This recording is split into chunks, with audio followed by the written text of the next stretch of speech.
Hey guys, Kitchen Table Magician here. Welcome to this week's episode of 6-Pack of Magic. The results from this week's duels are in. If you'll remember, we had a defending champion with Battle for Zendikar and Omnath the Locust and a ton of landfall abilities and lots of Scion tokens and just lots of utility cards to go with all that and some removal and then a couple of really big bombs. In the other corner last week, we had Shadows over Innistrad, which we did a white-blue build and splashed a little bit of red.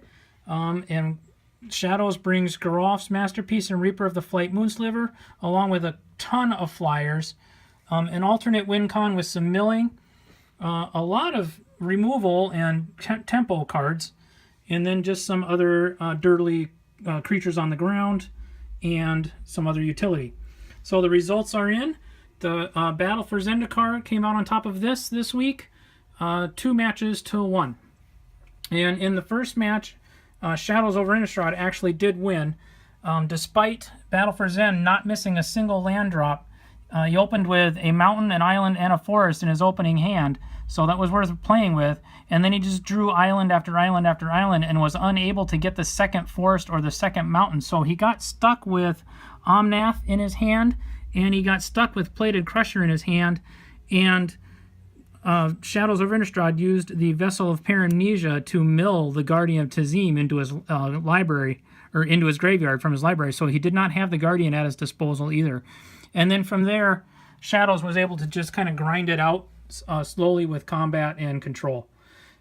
Game 2, Battle for Zendikar won.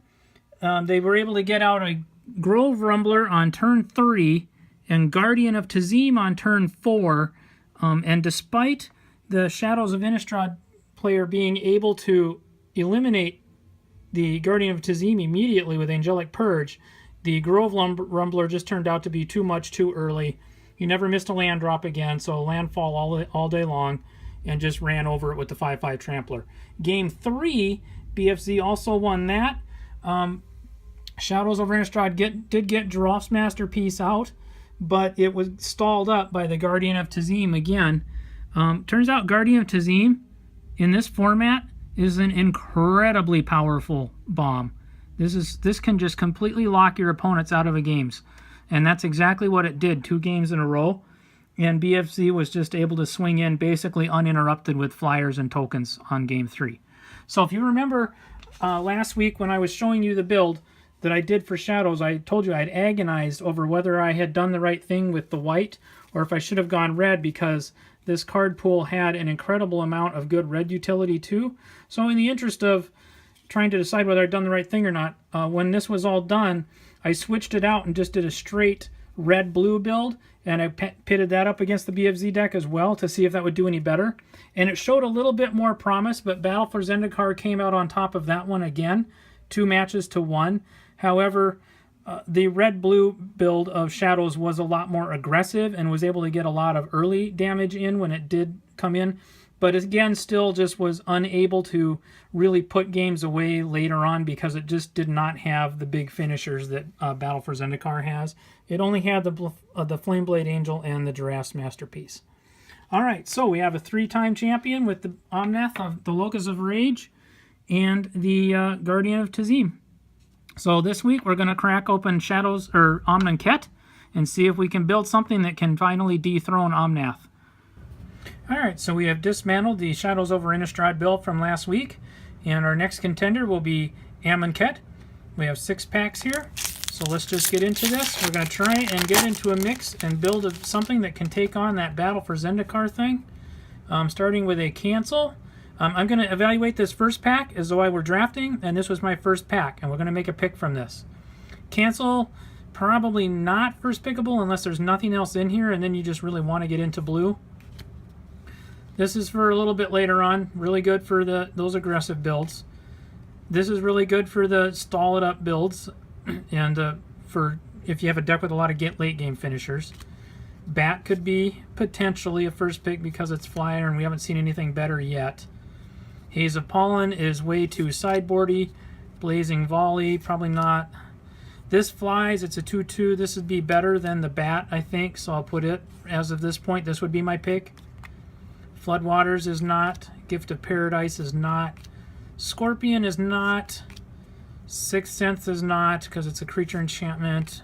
Okay, Flying Vigilance 2/3. Creature tokens you control have Flying and Vigilance, and it embalms.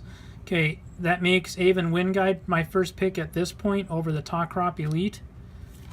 Sheffet Monitor is not, probably. I think I'd still take the Flyer over this, although that's pretty good. The cycling and getting the land for land fixing is pretty good, plus it's a big body. That's a tough call. And it's only in one color. Maybe the Monitor is a first pick.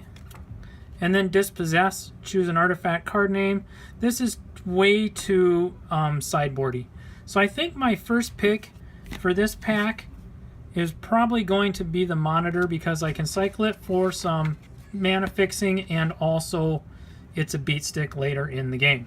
Okay, so for these last 5 packs, I'm just going to go right to the rares, and we'll just look at the good stuff and kind of overview real quickly the card mix, and then I will sort out later on and we'll build a deck. So going through to the back here, we've got a Harsh Mentor, which is a 2/2 for 2, and whenever an opponent activates an ability of an artifact, creature, or land on the battlefield, if it is not a mana ability, Harsh Mentor deals 2 damage to that player. That seems pretty solid. Alright, so did everybody have a good pre-release weekend? I was not able to get to a pre-release, but Amonkhet looks, or I'm sorry, Hour of Devastation looks really, really good. So looks like it's going to make a lot of these Amonkhet cards just a lot better, and some of these mechanics are going to be really, really good.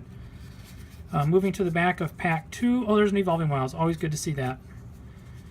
We have, oh, wow, we pulled a Gideon of the Trials. How cool is this? I always love pulling a Planeswalker. This is so cool. Excellent, excellent, excellent. So, yeah, we had, instead, a friend of mine had a birthday over the weekend, and so we got together and had a huge drafting party with a cube, with my cube, and then also we did a WAP draft where everybody just brought in packs of different things, and so it was a real wild mix. And a Glorybringer. Are you kidding me? Holy cow. Okay, I am striking gold today. That is crazy. That's, I think, the most expensive card in the set, is it not? If not, it's going to be very soon, because we're about to lose Battle for Zen and also the Shadow over Innistrad Brock. When that cycles up, when that all cycles out, I look for Glorybringer to probably spike. All right, and in the back of this one, we've got a Glorybound Initiate. You may exert this as it attacks. When you do, it gets +1/+3 and gains lifelink till the end of the turn, and it's a 3/1 for 2. That's very aggressive. Wow. All right, and then the last pack. We have, oh, about, as I was saying, that WAP draft, we had just a little bit of everything. There was a lot of conspiracy packs floating around, and then there was a lot of standard packs. We even managed to score, and I don't know who did this, but we managed to even get an Hour of Devastation pack in that mix, so that was kind of fun. Gideon's Intervention. When it comes into the battlefield, choose a card name. Opponents can't cast spells with the chosen name and prevent all damage that we dealt to you by permanents you control to you by sources with the chosen name. That's a nice shutdown piece. Holy cow. So yeah, it was a lot of fun. And then there was also a lot of vintage packs in that mix too. It was a crazy experience, but I would love to do it again. Alright, so let's take this card pool, tear it apart, and see if we can't build something out of it that can take down Omnath and the Guardian of Tazim. Okay, so I've had time to sort out the card mix and go through it and arrange everything by color, so I'm going to rank the colors weakest to strongest, and we'll start with black, which I think in this mix is overall the weakest color. It had a really good piece of removal, and then it had the Trial of Ambition, which is an okay piece of removal.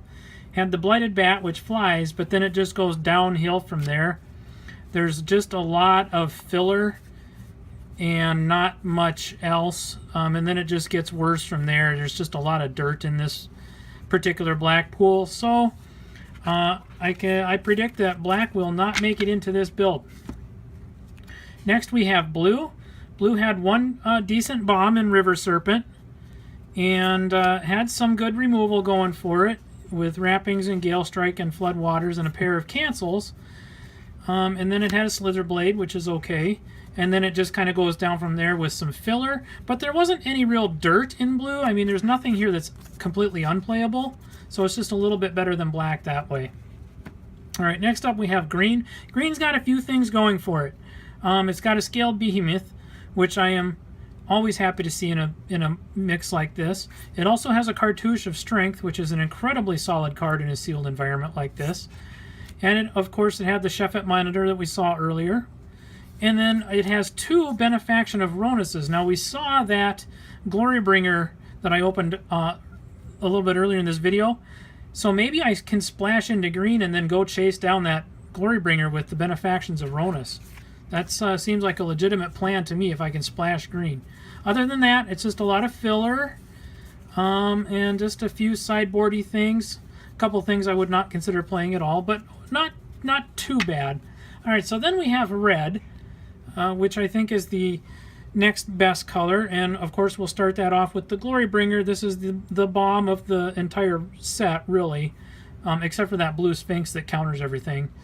So Glorybringer, Harsh Mentor is a bomb, I think, in disguise, but he's going to really make it hard for your opponent to play and do anything when he's on the table. And then Minotaur is a creature with some removal, and then we've got some smaller removal, nothing crazy, but enough, and then a Trial, which I could couple with that Cartouche possibly, and then we can just get hasty red, probably. So again, nothing completely unplayable. Oh, and there's a fling in the back. And then we get to white, which I think overall in this mix is the strongest color. Of course, it's got Gideon. It's got Gideon's Intervention, which is just a complete shutdown card. It's got Impeccable Timing, and then it's got Flyer, Flyer, Flyer, Flyer. And then, interestingly enough, I have 2 Fan Bearers, which will just gum up the board. This guy is super aggressive, so I see him pairing well with a red deck. Devoted Cropmate, I see being able to bring something back from the graveyard. And then after that, it's just got a lot of filler, but nothing that's not playable. Except maybe in Catcher's Name, because I'm not doing the zombie thing. So those are my colors as I see them right now. Artifacts, Gate to the Afterlife, not playable. Bantu's Monument, probably not playable. Hazoret's Monument, definitely probably playable. Haven Wind Guide, we're just not in the blue.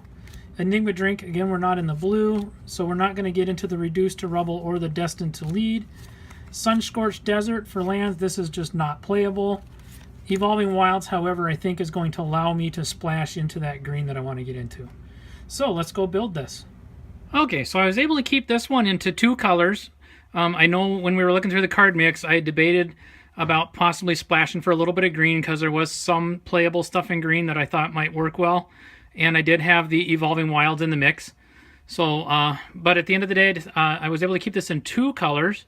And I'm actually really excited about the potential of this build to take out that Battle for Zendikar build for a couple of reasons, and I'll tell you why. The first reason I'm excited about it is it's curved out very, very low on the mana curve. This is all 1, 2, and 3 drops, and then at the top end it's pretty light. But what is here is really aggressive. I've got some incredibly good removal, and I'll talk about that just for a second here. I've got Bloodlust Inciter, which gives creatures haste as a 1-drop. I picked up 2 Fan Bearers, which will be able to lock down some of those late-game threats that Battle for Zen has to offer. But here's what I'm really excited about. Magma Spray and 2 Blazing Volleys. One of the continuing and reoccurring problems that decks have had against that Battle for Zen build is those goofy Scions that just gum up the board. And I've got 2 Blazing Volleys that should be able to get past that. All right, moving into 2 drops, I've got Harsh Mentor, Impeccable Timing, which is a way to get a creature rid of a creature. It's nice removal. Gust Walker, which is a nice flyer. And Unwavering Initiate, which is really aggressive and has lifelink. And then, of course, I have Gideon as a 3-drop. His ultimate down at the bottom, or his 3rd ability, I'm not really that crazy about, but his other 2 are very, very solid abilities, so I'm happy to play him. Trial of Zeal. Now, unfortunately, I don't have a Cartouche in this mix to bounce that Trial of Zeal with. I do have a Cartouche available in green, which might still be worth splashing just the 1 of green card just because of that. And I have the Evolving Wilds. I could do it. Other than that, I have where am I at here? Lost my spot. Oh, I'm back over here. I have the, where am I? There we go, Trial of, okay, hand in the wrong, there we go, Devoted Cropmate. My hand was in the wrong place. Which will allow me to get something small back onto the table. This has reach 2/3 for 3 and has the ability to pump up, so that'll take care of some flyers. Unwavering Initiates, these are nice. 3 mana for a 3/2, and they embalm, so you can get them back a little later in the game. So again, some more staying power. And this is going to net me some card draw. I just know that it will, and it's going to make a few of these red creatures a little cheaper while it does it. All right, now the best piece of the best piece of removal in here, in my opinion, is Gideon's Intervention.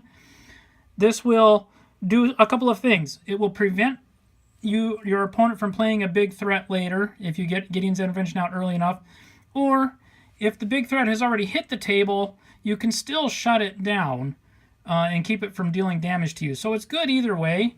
It's better if you can get it earlier and prevent them from playing that threat to begin with, but either way it's still good. Then I've got flyers, and the Sparring Mummy I like. It will untap a creature when it attacks, so those exert creatures, I can be able to untap one of them. This guy's nice, 4/3 for Menace. I actually had 2 of these in my pool. I opted to just run 1 in so I could keep my mana pool a little bit lower, my curve.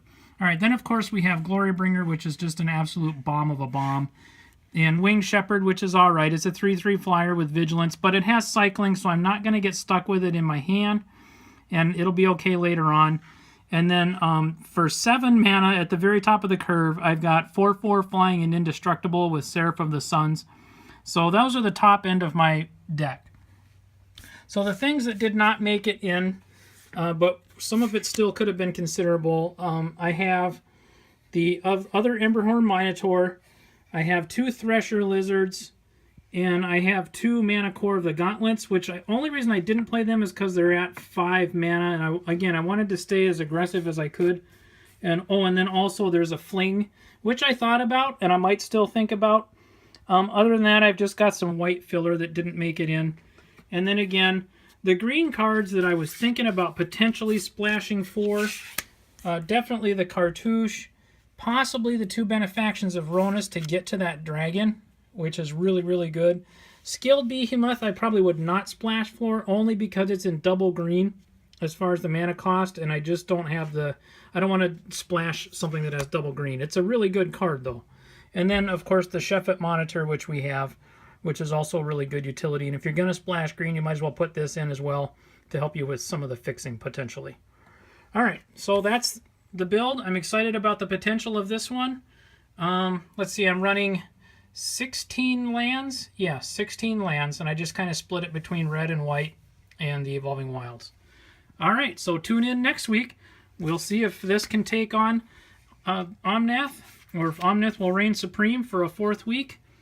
And next week's build will be Hour of Devastation, and they'll take on the winner of this. Until then.